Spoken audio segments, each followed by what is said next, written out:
자, 오늘의 말씀은 다니엘서 1장 10절부터 15절까지 말씀입니다. 우리 한 절씩 교도하겠습니다. 환관장이 다니엘에게 이르되 내가 내 주 왕을 두려워하노라. 그가 너희 먹을 것과 너희 마실 것을 지정하셨거늘 너희 얼굴이 초췌하여 같은 또래의 소년들만 못한 것을 그가 보게 할 것이 무엇이냐. 그렇게 되면 너희 때문에 내 머리가 왕 앞에서 위태롭게 되리라 하니라. 환관장이 다니엘과 하냐나와 미사엘과 아사랴를 감독하게 한 자에게 다니엘이 말하되 청하오니 당신의 종들을 열흘 동안 시험하여 채식을 주어 먹게 하고 물을 주어 마시게 한 후에 당신 앞에서 우리의 얼굴과 왕의 음식을 먹는 소년들의 얼굴을 비교하여 보아서 당신이 보는 대로 종들에게 행하소서 하매 그가 그들의 말을 따라 열흘 동안 시험하더니 열흘 후에 그들의 얼굴이 더욱 아름답고 살이 더욱 눈빛하여 왕의 음식을 먹는 다른 소년들보다 더 좋아 보인지라. 아멘. 자, 우리는 다니엘서를 시작하면서 뜻을 정한 사람의 인생은 어떤 인생인지에 관해서 함께 나눴습니다. 한마디로 딱 말하자면 뜻을 정한 사람의 인생은 영적 가이드라인을 딱 그은 사람의 인생이죠.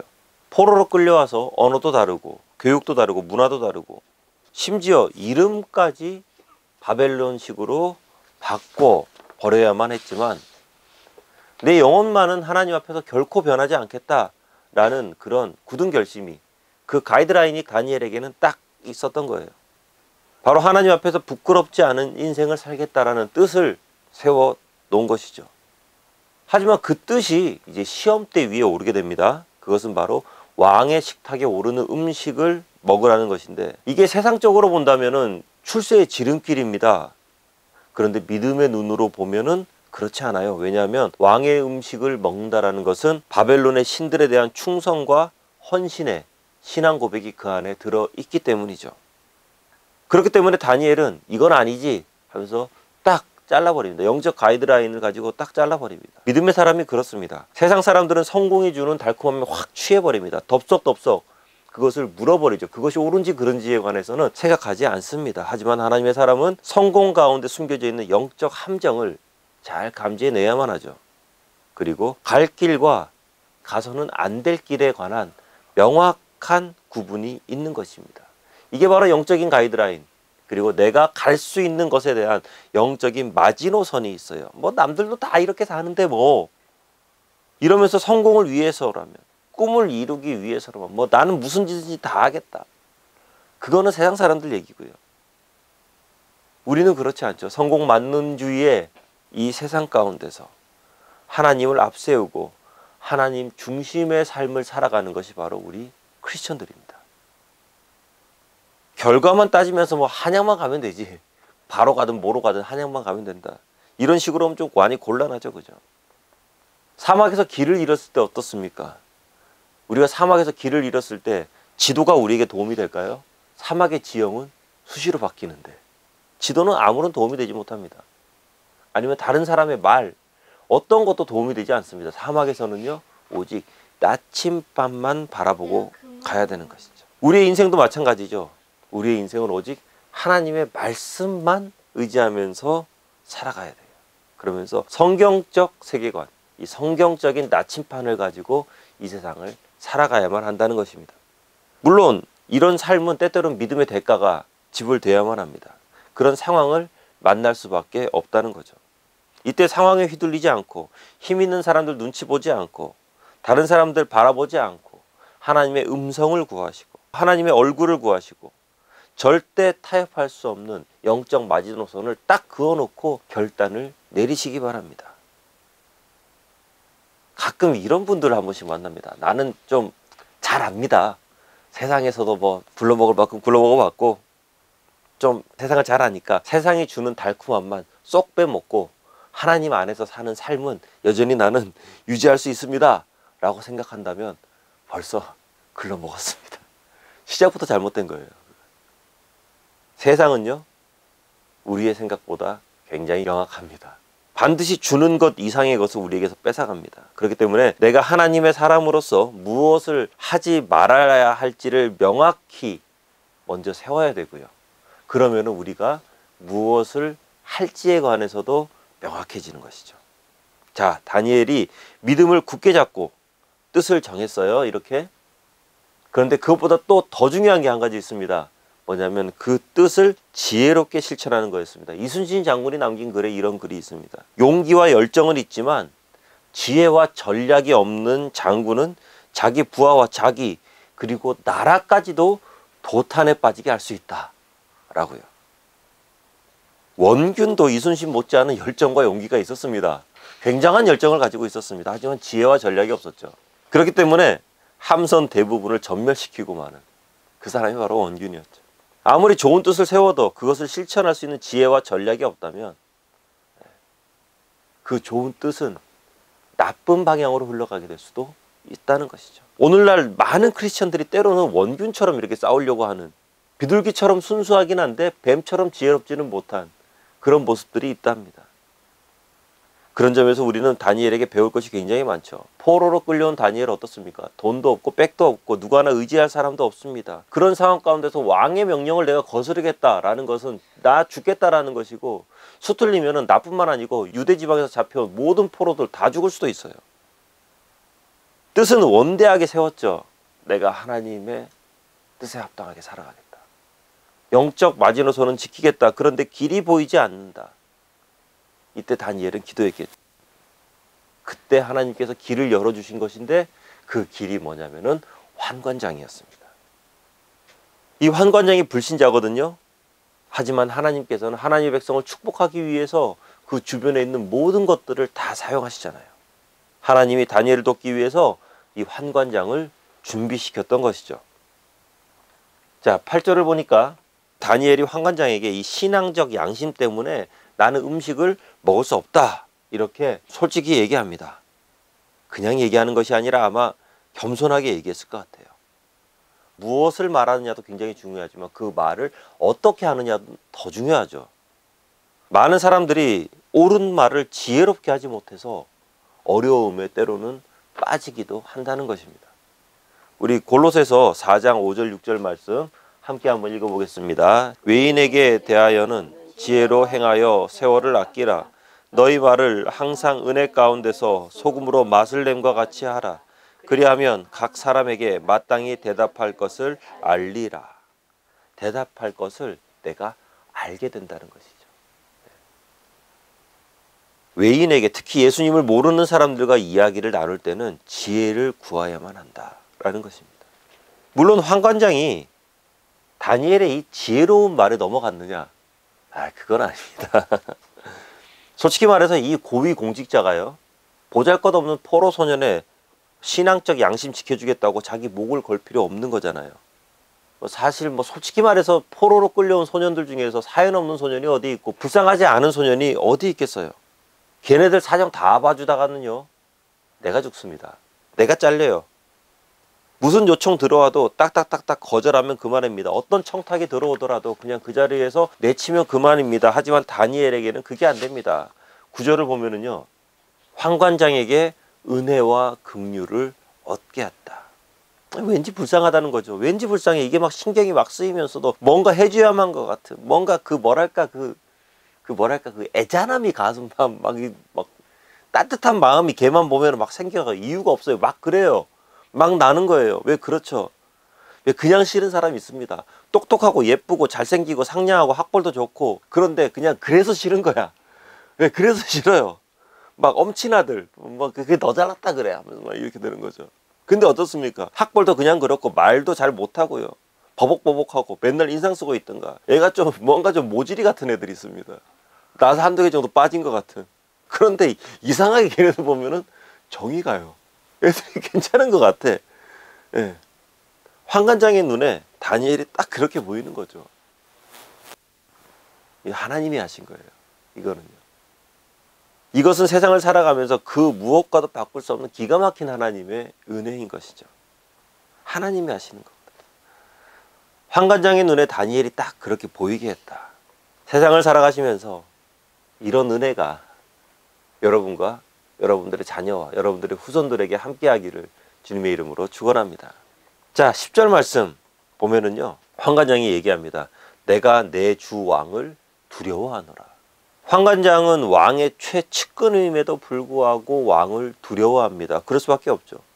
가까이에서, 가장 가까이에서 왕을 모셨기 때문에 그 왕이 얼마나 무서운 사람인지를 가장 누구보다도 잘 알고 있습니다. 아무리 가까운 사람도 한번 눈밖에 나면 바로 목을 쳐버린. 그러니까 환관장이 왕을 가리켜서 뭐라고 얘기하느냐. My Lord. 내 주인, 나의 주인. 하지만 다니엘의 주인은 왕이 아니죠. 다니엘의 주인은 하나님이죠. 그러니까 다니엘은 자신의 삶을 대하는 태도가 다르고 그 왕을 대하는 태도가 달라지는 겁니다.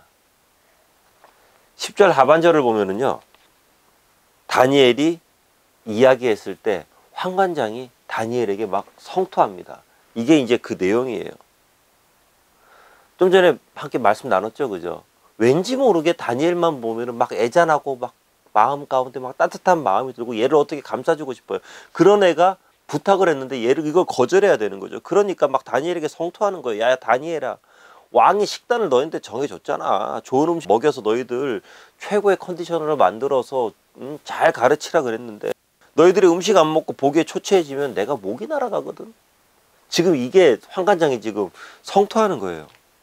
이 목이 달아난다는 게 직장에서 그냥 쫓겨난다 그게 아니라 진짜로 목이 달아난다는 겁니다. 목이 잘린다는 겁니다. 성경을 보면은 이 느부갓네살의 잔혹성이 그대로 나오는데요. 열왕기하 25장을 보면은 남유다의 마지막 왕이죠. 시드기야 왕. 이 시드기야 왕의 아들을 그 왕이 보는 앞에서 죽여버립니다. 그리고 그 자리에서 왕의 눈을 뽑아버리죠.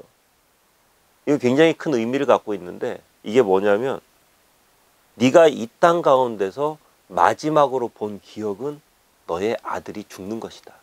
그리고 네 나라가 멸망한 것이다. 라는 것을 확인시켜 주는 거죠. 그렇게 하면서 쇠사슬에 묶어서 짐승처럼 끌고 가버립니다. 그리고 이 바벨론의 야사에 따르면은 스프에 간이 맞지 않는다는 이유로 요리사들 전체를 다 참수시켜버리는 왕이 바로 느부갓네살 왕이에요. 이 환관장이 하는 말, 나 목이 달아난다. 이게 야, 나 진짜 잘릴지도 몰라. 이 정도가 아니라 진심으로 두려운 거예요. 지금. 정말 두렵고 떨림으로. 나 역시 너의 사정도 있겠지만 나 역시 목이 간당간당한다. 그런데 여기에서 우리는 이 환관장의 태도에 관심을 가질 필요가 있죠. 그죠? 신기한 거죠.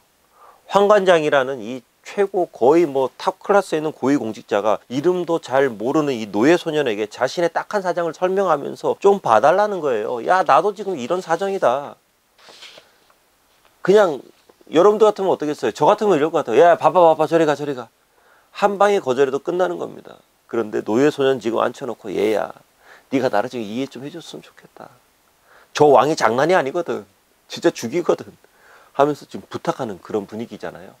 영특한 다니엘이 이걸 모를 리가 없죠. 환관장의 거절이 거절을 위한 거절이 아니라 어쩔 수 없는 거절이라는 것을 딱 알게 됩니다. 그러면서 다니엘이 두 번째 작전을 시작하는데요. 우리 11절 말씀 함께 읽어보겠습니다. 환관장이 다니엘과 하나냐와 미사엘과 아사랴를 감독하게 한 자에게 다니엘이 말하되. 이 감독하게 한 자, 이 감독이라는 두 번째 인물이 다시 또 등장하죠. 그죠? 환관장은 들어가고요.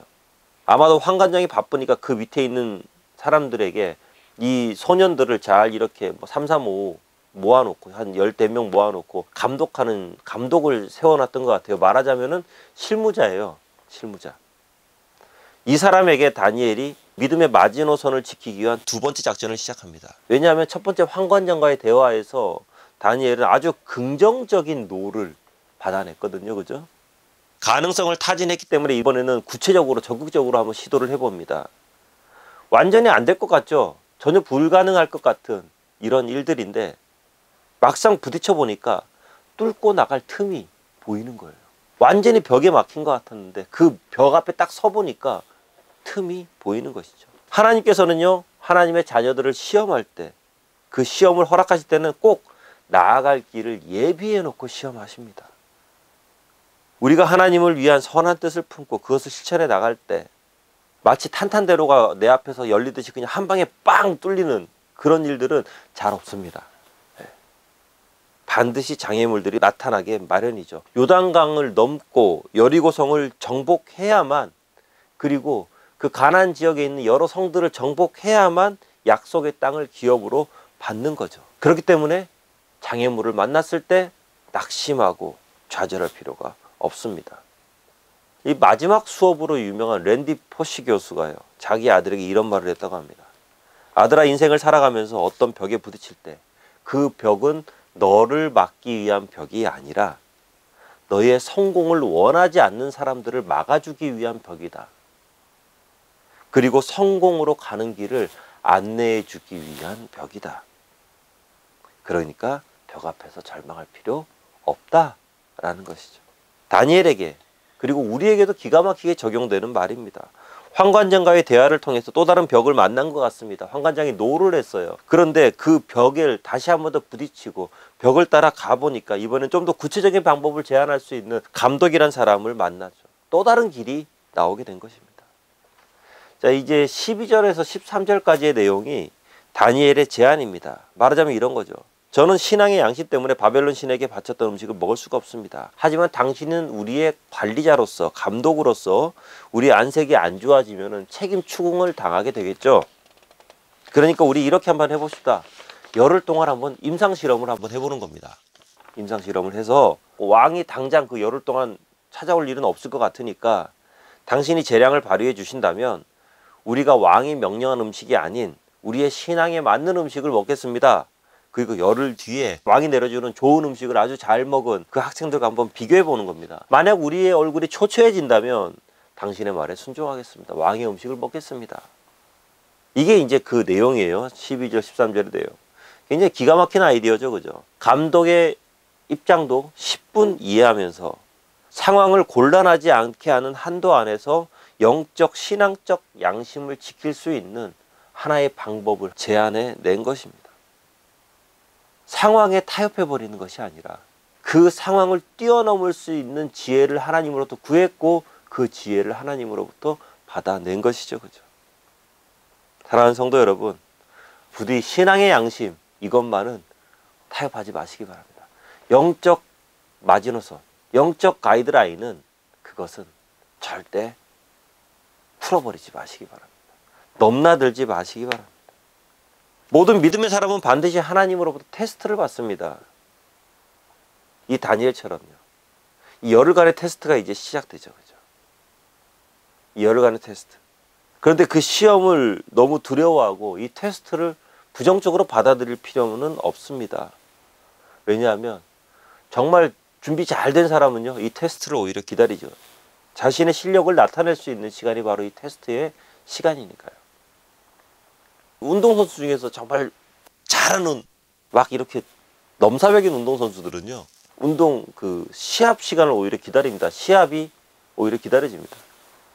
축구선수 메시, 너무나도 유명한 선수인데 이 바르셀로나 FC에 있었을 때 있었던 일입니다. 한 소아암 환자를 병문안 갑니다. 병문안 갔는데 이 아이가 축구를 너무나도 좋아해요. 그래서 메시가 오니까 얘는 완전히 무슨 하나님을 영접한 것처럼 메시를 막 바라보는 것이죠. 그래서 메시가 그 아이를 기쁘게 해주기 위해서 한 가지 약속을 하는데 뭐냐면은 내가 내일 경기가 있는데 그 경기에서 골을 넣고 너를 위한 세레머니를 해줄게. 근데 이게 그냥 쉽게 할 수 있는 약속 같은데 일반 선수들은 정말 하기 힘든 약속입니다. 이거 함부로 할 수 있는 약속 아닙니다. 왜냐하면 손흥민 선수가 프리미어리그에서 득점 왕화를 할 때 총 35경기를 뛰었거든요. 35경기를 뛰었는데 그 중에서 골이 23골을 넣었어요. 35경기에서 23골. 그런데 이 중에서 멀티골을 넣은 날도 분명히 있겠죠. 그죠? 헤드트릭을 기록한 날도 있을 거예요. 그러니까 시합 때마다 내가 골을 넣을 수 있다라고 장담하는 것은 거의 불가능합니다. 내가 내일 반드시 골을 넣어서 너를 위해 세레머니를 해줄게. 그런데 이것은 메시니까 할 수 있는 거예요. 메시니까 할 수 있는 약속이죠. 잘 준비된 학생은요, 빨리 시험 쳤으면 좋겠습니다. 시험의 과정보다는 시험의 결과가 더 궁금하기 때문입니다. 믿음의 시험을 당하는 것 역시 마찬가지입니다. 우리가 영적으로 잘 준비되어 있다면, 영적 가이드라인만 확실하다면 그 믿음의 시험이 두려운 것이 아니라 그 믿음의 시험을 통해서 우리의 영적 성장을 이뤄내고 오히려 믿음의 시험을 통해서 하나님과 더 가까워지기 때문이죠. 그리고 믿음의 시험을 통해서 우리는 이 세상에 더욱더 큰 영향력을 미칠 수 있게 됩니다. 세상 사람들은 우리를 보고 있습니다. 이 믿음의 시험이 왔을 때 과연 저 크리스천이 어떻게 하느냐 우리를 바라보고 있습니다. 그 시험을 하나님 뜻 안에서 유연하게 통과하게 된다면 우리를 통해서 모든 영광을 하나님이 받으실 거예요. 물론 이 열흘간의 시험이 쉽냐? 아마 쉽지는 않았을 겁니다. 결코 쉬운 시간은 아니었을 겁니다. 믿음으로 담대하게 선포하고 호기롭게 시작했지만 상식적으로 생각해 보세요. 좋은 음식을 먹는 아이들과 그렇지 않은 아이들, 이 차이가 날 수밖에 없죠. 성경에 나와 있지는 않지만요. 아마도 다니엘과 그 세 친구들은 이 열흘의 테스트 기간 동안 하나님께 엄청 기도했을 것 같아요. 많이 기도했을 것 같아요. 그리고 자신의 주변을 돌아보면서 건강을 해칠 만한 것들이 있다면 다 절제했을 것이고 더욱더 열심히 운동하고 스스로를 가꿔냈을 겁니다. 이처럼 하나님 나라를 향한 비전을 품고 살아가는 사람은 인생을 낭비하지 않습니다. 허투루 쓰지 않습니다. 허락된 시간과 에너지를 이용해서 하나님의 뜻이 이루어지도록 노력하는 사람들이 바로 비전을 향해서 나아가는 사람들이죠. 고린도전서 9장 25절 말씀 함께 읽습니다. 이기기를 다투는 자마다 모든 일에 절제하나니 그들은 썩을 승리자의 관을 얻고자 하되 우리는 썩지 아니할 것을 얻고자 하노라. 아멘. 하나님을 향한 거룩하고 존귀한 비전을 갖고 있다면, 그렇다면 매일의 삶 가운데 그것을 준비하면서 절제하고 인내하고 겸손하고 노력해야만 합니다. 만약에 그렇지 않다면요, 우리가 가진 비전은요, 어떻게 보면은 돈키호테가 풍차를 향해서 무모하게 돌진하는 것 같은 그러한 무모한 도전으로 끝나고 마는 것이죠. 우리의 시간과 에너지를 하나님께 집중시켜야만 합니다. 거룩한 절제와 그리고 거룩한 인내와 집중력을 가지고 하나님의 뜻을 이루기 위해서 꾸준히 준비해 나가시기를 주님의 이름으로 축원합니다. 어떤 사람들은 이렇게 얘기하기도 합니다. 이 다니엘과 세 친구들이 아주 당시에 알려지지 않았던 기가 막힌 이 베지테리언 다이어트를 통해서 그 몸이 더욱더 건강해지고 윤택해졌다라고 이렇게 이야기하기도 합니다. 이건 그냥 믿음 없는 얘기죠. 그렇죠? 믿음 없는 얘기입니다. 우리 15절 말씀 함께 읽겠습니다. 열흘 후에 그들의 얼굴이 더욱 아름답고 살이 더욱 윤택하여 왕의 음식을 먹는 다른 소년들보다 더 좋아. 세상보다 더 좋은 것을 먹지는 못했지만 결과를 보니까 세상보다 더 좋아졌다. 때로는 우리 자녀들에게 우리가 더 좋은 것을 주지 못해서 안타까울 때가 있습니다. 그리고 때로는 우리가 자녀들에게 좋은 학원을 보내지 못해서, 그리고 주일날 다른 애들은 다 학원 가고 공부하고 그렇게 하는데 우리 아이들이 교회 가서 예배드리고 교회에서 활동하고 봉사활동하는 것에 대해서 마음이 불편할 수도 있습니다. 하지만 그렇지 않아요. 우리가 하나님의 길을 올바로 걸어간다면 우리는 더 윤택해집니다. 우리의 자녀들은 더 좋아지게 되는 것이죠. 더요, 더. 그리고 하나님께서는 자녀들에게 승리를 안겨주실 때 세상에 비해서 그냥 어느 정도 좋게 해주지 않습니다. 더 좋게 해주세요. 더 압도적이고 넉넉하게, 압도적인 승리를 할 수 있게 해주시는 것이죠. 애매한 승리가 아니라 확실한 승리를 하나님께서는 우리에게 반드시 안겨줍니다. 그리고 우리의 자녀들에게도 우리의 후손들에게도 그 믿음의 길을 걷는 모든 이들에게 하나님께서는 압도적인 승리를 안겨주시는 것이죠. 믿으시기 바랍니다. 말씀을 맺습니다. 뜻을 품은 다니엘, 그 뜻을 행하기 위해서 움직입니다. 그 움직임은요, 전혀 무모하지도 않았고요, 오히려 지혜로운 움직임이었죠. 그런데 아무리 지혜롭게 움직인다고 한들 그것을 통해서 얻어낸 기회는요, 세상적인 눈으로 봤을 때는 무조건 지는 싸움이에요. 이길 수 없는 싸움이에요. 산의 진미를 먹는 아이들과 겨우 풀떼기만 먹는 아이들이 같아질, 아니, 그럴 수 없어요. 더 좋아진다. 이것은 불가능합니다. 어불성설이죠. 그런데 이 시점이 하나님의 개입하시는 시점이에요.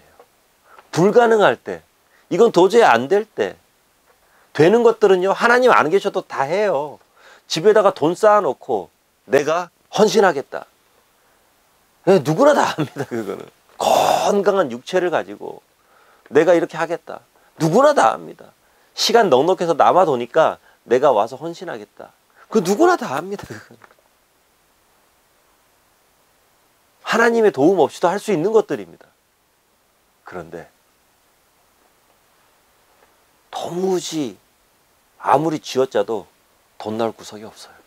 그런데 하나님께서 자꾸만 부담감을 주세요. 재정에 대한, 특히 헌금에 대한, 선교지에 대한 부담감을 자꾸 주세요. 기도하는 거죠. 그때 하나님께서 열어주시는 거예요. 건강이 너무 안 좋아요. 안 좋은데 내가 주의 일을 좀 하고 싶어요. 이거를 내가 딱 했으면 좋겠어요. 하나님, 내가 건강이 좋아지면 하겠습니다. 그게 아니고, 하나님, 제가 이 일을 하겠습니다. 그러면 하나님께서 그때부터 개입하는, 하나님 바빠지는 것이죠. 야야, 너 몸도 안 좋은데 뭐 하냐 지금. 그러면서 하나님께서 어떻게 하냐, 말리시겠어요? 아니에요. 그때부터 하나님께서 건강을 주시는 거죠. 해낼 수 있도록. 도저히 시간이 안 나요. 주예전에 헌신하고 봉사하고 싶은데, 교회에 가서 나도 청소도 좀 하고 싶고, 나도 교회에서 중고등부 아이들 맡아서 좀 헌신하고 싶은데 시간이 도저히 안 나요. 그래서 하나님, 내가 시간 나면 할게요. 그게 아니라, 하나님, 하나님께서 하기를 원하시니 제가 하겠습니다. 그러면 그때부터 시간이 나는 거죠.